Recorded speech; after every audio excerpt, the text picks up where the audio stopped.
Bienvenue dans cet espace où l'âme respire, où le cœur s'ouvre, où l'être se révèle. Bienvenue dans les transmissions de Caro. Aujourd'hui, je vais parler d'une expérience assez puissante qui m'est arrivée dernièrement, ce week-end. J'ai lu un livre que je conseille à beaucoup de personnes qui seraient prêtes à voir autrement la version de Dieu. Je sais que c'est un grand mot, je sais que on a des tendances à avoir des a priori et des aspects aussi un peu cloisonnants, voire, et c'est pas grave, hein, on accueille aussi, et voire fermés, parce que religieusement, c'est un concept qui était assez programmé, on va dire, et sociétalement malvenu. Sauf que je me suis intéressée quand même à cette version et cette vision d'avoir un Dieu autre que celui qu'on nous a appris, inculqué, transmis. Et j'ai lu le livre de Conversation avec Dieu de Neale Donald Walsch.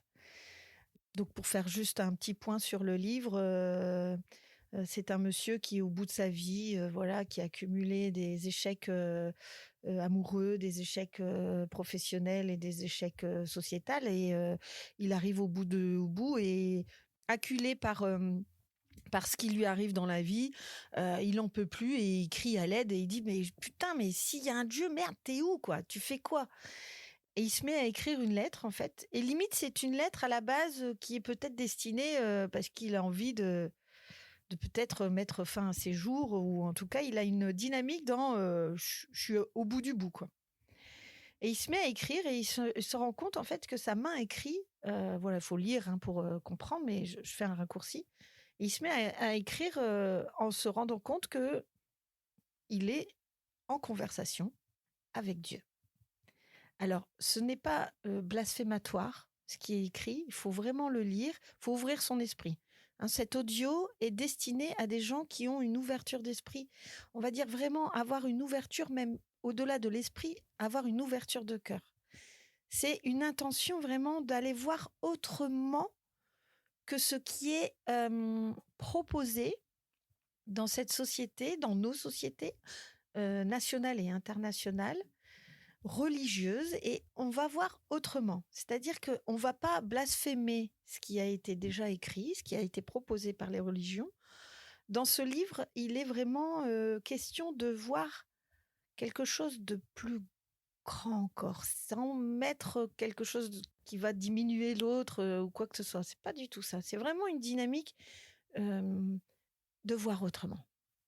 Et ce livre, il est en 3 tomes. Donc là, j'ai fini le tome 1 que j'ai lu et que j'ai entendu, parce que j'ai aussi écouté l'audio, donc qui apporte une autre dynamique, parce qu'on sait que nos sens, la vue, l'écoute, est dans une version du cerveau 2 parts différentes. J'ai pas lu la même chose que j'ai écouté. Et c'est ça qui est magique, parce que du coup, c'est venu complémenter ce que j'ai lu et ce que j'ai entendu. C'est venu faire sens. Les deux, c'est la même chose, mais c'est dans mon esprit vu autrement. C'est rigolo de dire voir, parce que c'est une vision plus profonde. C'est quelque chose qui a transcendé même ma matière. Parce que j'ai reçu aussi beaucoup d'émotions et beaucoup de compréhension, et de me dire combien j'étais cloisonnée dans mes croyances limitantes. Alors, ce qui est intéressant dans ce livre, c'est qu'il est venu parler aussi de nos pensées racines. Alors, j'en parle depuis plusieurs années dans mes posts sur Facebook ou Instagram, que cette pensée racine a quand même un sens très impactant dans nos vies actuelles. Cette pensée racine, c'est de se dire que ce qui est cru consciemment ou inconsciemment dans notre esprit vient donner du sens dans la matière. Dans ce livre, il est dit, et Quand je dis que dans ce livre, il est dit, je le dis aussi, je le vibre et je suis OK avec ça, que nous avons des pensées racines qui viennent être mis en proportion dans nos paroles, donc nos paroles parlées, comme là je suis en train de vous parler, et dans les paroles écrites. Et ces paroles-là donnent une puissance à nos actions. Sans ces 3 éléments-là, la pensée, la parole et l'action, notre réalité ne peut être que celle qu'on pense. Je m'explique. Alors il est dit, mais vraiment je vais le dire moi, parce que ça corrèle totalement avec ce que je vous partage depuis maintenant plusieurs temps pour ceux qui me suivent sur les réseaux et en boutique. Ce que tu penses donne un résultat dans la matière. Ce qui t'arrive aujourd'hui dans ton existence n'est que le résultat de ce qui tu es et ce que tu penses, consciemment ou inconsciemment. Avec des programmations telles, donc c'est des mémoires qu'on a, donc il y a 3 formes de mémoire, il y a les mémoires cellulaires, il y a les mémoires karmiques et il y a les mémoires transgénérationnelles. Donc les mémoires cellulaires, c'est celles qu'on est dans notre existence actuelle jusqu'à même la conception même au premier battement de notre cœur dans la grossesse de notre mère. Les mémoires karmiques, ce sont les mémoires de nos vies antérieures. Et sachez que les âmes qui arrivent aujourd'hui sur Terre ont au moins tous eu une vie. Alors il y a un moment, c'est vrai qu'on démarre quelque part. C'est ça qui est intéressant dans ce livre. C'est que ça dit que de toute façon, tu es réincarné, voire tes âmes sont transincarnées. Alors la transincarnation, c'est-à-dire que ton âme s'incarne dans plusieurs matières. La transincarnation, en fait, c'est quand tu commences à avoir ton âme qui s'incarne dans la matière, mais qui est à 2 endroits ou à 2 temps différents. Dans le livre, il pose quand même des interrogations très très intéressantes en se disant que l'humain croit tout savoir. On a cette croyance-là. Même là, de ce que je vous dis, c'est à voir si ça résonne en vous et vous n'êtes pas obligé de me croire. Ça compte énormément. C'est un point de vue qui vient juste poser la question. Donc je vais revenir après sur le karmique, parce que je me suis éloignée. Mémoire cellulaire, mémoire transgénérationnelle et mémoire karmique. Karmique, les vies antérieures, transgénérationnelle, la famille. Ce qui compte quand même dans notre existence, c'est de se dire, non pas ça c'est bien, ça c'est mal, parce que en soi, si tu as une ouverture de cœur, il n'y a pas à juger ce qui est bon ou ce qui est mal, même si on sait très bien que les malversations et les manipulations, etc., quelque part, c'est pas bénéfique à l'existence de l'humanité. Donc aujourd'hui, dans notre vocabulaire, on va dire que c'est mal. Mais ce qui compte de se poser à chaque fois et à chaque instant dans notre vie, c'est de se poser la question, est-ce que ça me sert ou est-ce que ça me dessert ? Et c'est là où il y a une autre façon de voir les choses. Comme ça te permet aussi, dans vraiment cette incarnation de se dire je me sers ou je me dessers, ça te permet de te libérer de la culpabilité aussi. On a le droit d'avoir fait des erreurs, et je dis ça entre guillemets, parce que quelque part, il n'y a aucune erreur, parce que ce n'est que des existences et que des expériences. Non pas que la vie est un terrain d'école où on apprend, non, on a déjà tout. On connaît déjà tout. Tout est déjà là. Tout est déjà dans cette existence et dans cette humanité, dans la source de cette divinité. On est déjà connecté, notre âme, consciemment et inconsciemment, on a déjà cette connexion à la source, cette connexion au cloud, on pourrait dire, si on veut moderniser le vocabulaire. Donc on a un cloud et nous, on vient se servir, consciemment ou inconsciemment. Et en fait, la vie n'est pas une école, mais juste un terrain de jeu. Et quand tu le prends comme ça, du coup, tu n'es que dans l'émerveillement, que dans l'amusement de la vie. La vie, elle n'est pas à prendre au sérieux comme on l'entend à l'école. Il faut être sérieux, il faut être assis en classe, pas faire de bruit, faire comme les 30 élèves doivent faire. Mais quelle catastrophe, je me permettrai de dire, sans juger. Quelque part, je apporte un jugement. Ça a du sens, ça a lieu d'être, et voilà. Mais c'est dommage, ça ne laisse aucune part de créativité aux enfants et de se libérer de leurs émotions et de leur mémoire cellulaire, karmique, transgénérationnelle. C'est en classe, justement, que si les enseignants avaient... alors, c'est pas pour apporter un jugement ou quoi que ce soit, c'est juste se dire que aujourd'hui, l'école doit être revisitée. Je me permettrai quand même de dire ça. J'ai eu l'opportunité d'aller visiter et en tant que, alors pas institutrice, enseignante, de faire une année de enseignante stagiaire. Du coup, j'ai vu aussi l'envers du décor, si je peux dire l'envers du décor, parce que c'est un décor, oui, c'est une façade. L'école, quand on est parent, n'est pas l'école quand on est enseignante. Et n'est pas non plus l'école quand on est directeur ou directrice, et n'est pas non plus l'école des inspecteurs. C'est à chaque fois un point de vue qui reste différent. Alors tous les points de vue sont essentiels, mais il serait intéressant aujourd'hui peut-être d'apporter un point de vue un peu plus léger, un peu plus large, et se dire sortir des institutions, ça serait sympa aussi. Alors oui, peut-être il y a besoin d'un cadre, et encore, c'est le reflet de nos existences depuis l'humanité, où on doit mettre, où on te fait croire qu'il y a besoin d'un cadre.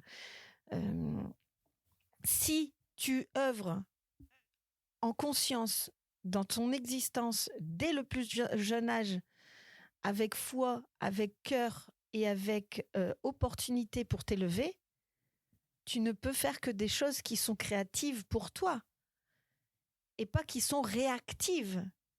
Quand tu es dans une réaction, dans une réactivité, tu vas venir nuire à l'existence, ton existence, mais l'existence de l'humanité. C'est-à-dire que tu vas venir apporter une frustration, une force contraire à ta réalisation. La réalisation, c'est nourrir son existence de créativité, être créateur de ta vie. Et donc, du coup, tu prends notion que tout est en toi. Ça, c'est magique. Alors, ce livre est venu compléter la série que Anaïs m'a proposé de voir, que je n'avais pas eu encore connaissance. Cette série s'appelle The Chosen. Alors, je ne suis pas bilingue. The Chosen. Alors, ça s'écrit The, hein, The, pas Z2. THE. Mais une petite note d'humour. Tout le monde connaît mon accent bilingue très reconnu aujourd'hui. Chosen. Chozen. S-E-N. Alors, Chosen. C-H-S-E-N. Ouais, j'avais envie de mettre un Z. Zen comme le zen. Pourquoi pas en plus? Ça aurait du sens. Et cette série qui se fait en 5 saisons, c'est une série qui a été financée par des parts participatives, des particuliers, des associations et des tas de choses comme ça. Donc, vous ne trouverez pas ça sur une plateforme, mais vous tapez ça sur Internet et on va vous proposer de télécharger l'application qui s'appelle The Chosen. Et ça parle de la vie de Jésus. Et ça parle de la vie de Jésus. Alors, on va complémenter cette série avec le livre parce que c'est vraiment dans la même dynamique de sortir des carcans de nos croyances limitantes. Et dans Chosen, dans cette série, vraiment, ça m'a beaucoup émue, et me rendre compte que Jésus, fils de Dieu, et le Dieu, la source en fait, il incarne l'amour divin, l'amour inconditionnel, et il est dans un accueil permanent de ce que la vie lui propose et la vie lui donne. Et il a aussi cette incarnation et cette notion évidente et divine qu'il est guérisseur, qu'il est le créateur de sa vie et qu'il vient œuvrer pour libérer les âmes de la souffrance. Sacrée mission. Sacrée mission et mission sacrée d'ailleurs, parce que il incarne très bien cette divinité que tout le monde a la capacité d'avoir. D'ailleurs, dans la série, il le dit, et dans le Conversation avec Dieu, Dieu dit que Jésus a cette mission de venir représenter Dieu et qu'il a été, comment on dit, crucifié uniquement parce qu'il y a, d'ailleurs dans cette série, on le voit bien, on ressent les ressentiments que à l'époque les pharisiens ont, et les Romains d'ailleurs, ont contre lui en disant mais attends, il se prend pour Dieu, c'est blasphématoire, etc. Mais le Dieu est partout, il est en nous, il est autour de nous, il est dans le vivant, il est dans la matière, il est dans tout ce que tu fais, penses, dis, entends, tout. Il est tout, il est il est la source même de l'existence. De tout mon cœur, je vous invite à peut-être lire ou voir ces deux éléments que je vous partage aujourd'hui, mais avec une ouverture d'esprit et vraiment une ouverture de cœur immense. Et ne soyez pas dans le jugement. Juste soyez dans l'accueil de chacun des messages qui est proposé. Et j'ose aujourd'hui me réaliser en tant que je suis guérisseuse de l'âme. Je me permets aujourd'hui de vous transmettre tous ces messages-là avec toute mon expérience pour permettre d'essayer d'élever les consciences et notamment tous ensemble d'élever la conscience de l'humanité.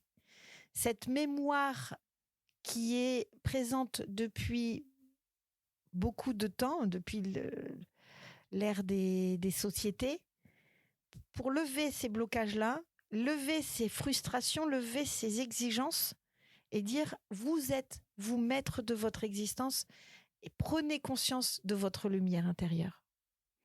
Les amis, je vous laisse sur ces bonnes paroles. Je vous aime et prenez soin de vous. L'éveil n'est pas une destination, mais un chemin où chaque pas est une rencontre avec soi. Marche en confiance, le divin danse avec toi. Retrouve tous les podcasts et mes transmissions sur tous les réseaux sociaux. Et en attendant, prends soin de toi et souviens-toi, tu es une merveille en évolution.